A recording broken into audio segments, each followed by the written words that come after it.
दोस्तों असी विच समुंड में मौजूद आहियूं ऐं हींअर असां वञी रहिया आहियूं खुडी ॿेट आहे जेको विच समुंड में जिते असांजा सिंधी मारोड़ा रहंदा आहिनि ऐं हे असां महासागर जे विच में मौजूद आहियूं। हे नज़ारा तव्हांखे सिंध जी सूंहं ऐं सिंध जी सुराण ॿुधाईंदा हूंदा।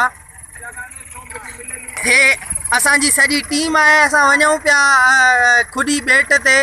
हे साईं इलाही बख्श बिकक साहब असां सां गॾु आहे, हदी शीरीन ज़ौर आहे, हे साईं असांजो जेको आहे इहो हितां जो रहाकू आहे, ऐं हे आदा सारंग जोयो साहब, हे दोस्त असांजो साफ़ी आहे, ऐं तारिक खासकेली साहब, हे अदा नईम खोसो साहब, हे तारिक सूमरो, असांजो सरमन मेंगल साहब तव्हांखे ओ आख़िर में नज़र ईंदो हूंदो।